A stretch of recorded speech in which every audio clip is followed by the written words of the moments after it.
Before we speak to our correspondents, I want to just show you these live pictures that are coming through to us of the southern suburb of Dahiya in Beirut right now. As you can see, there's still smoke rising and billowing as a result of what has been a dramatic night of developments. We understand that some places are still even burning this morning. We're yet to see a close-up of what the damage looks like right now. But as you can imagine, there must be a huge number of casualties.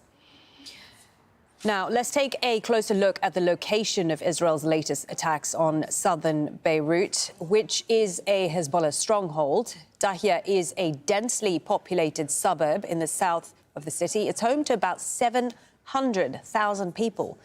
Now, the neighbourhood has been largely destroyed back in 2006 by the Israeli military during the war in Lebanon. The suburb of Dahiya has been hit by Israeli airstrikes multiple times. The Israeli army has killed at least 2 Hezbollah commanders in earlier strikes, and dozens of civilians have also been killed.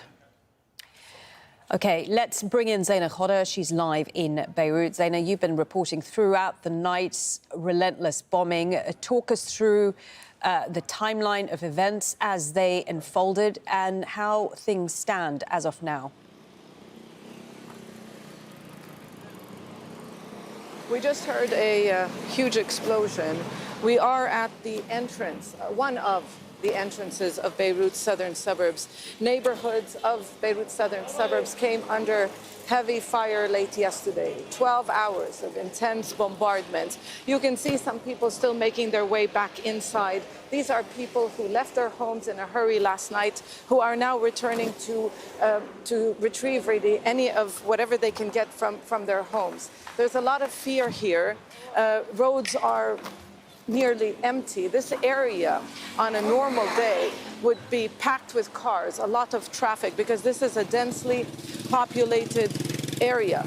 We've been driving around the Lebanese capital for the past 2 hours. You see people in parks, in public squares, and along the beach, even on the side of the roads.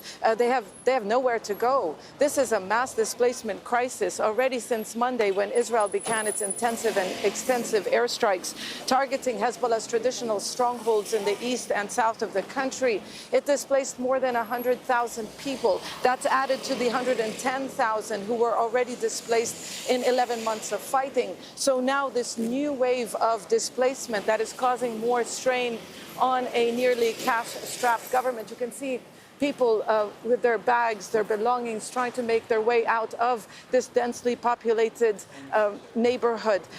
People here are telling us that they are worried that this is just the beginning, and that Israel's attacks, it's just a brief respite, if you like. But just before we started speaking, there was a huge explosion. We still cannot confirm whether or not airstrikes have resumed. Zaina, have we heard from Lebanese authorities at all? What is the situation at the site of the bombing in Dahiya? Presumably, there must be sort of rescue work going on, a lot of people buried under buildings. Do we have any idea what's going on there? What we understand is that ambulances, it was very, very difficult for ambulances to make their way inside the neighborhoods in Beirut's southern suburbs overnight, simply because of the intensity of the bombardment.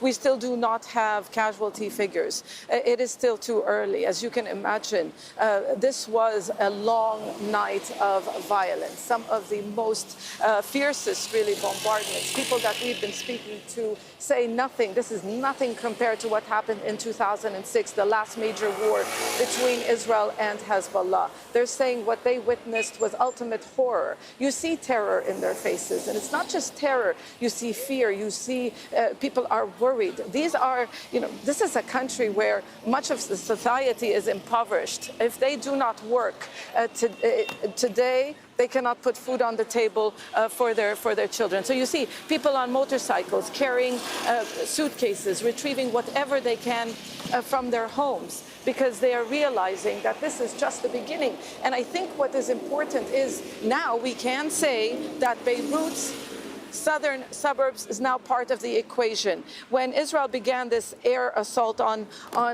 what it says are Hezbollah's targets, Beirut's southern suburbs were largely left out of the equation. It was just targeted strikes. But now Beirut's southern suburbs is part of the equation, which brings in the question, how will Hezbollah respond? An organization that has been silent since that massive multiple explosions, those series of airstrikes that shook the Lebanese capital at approximately 6 p.m. yesterday.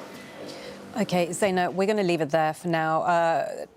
Just looking at the news wires, we're seeing just a flash coming through about another strike on Beirut's southern suburb.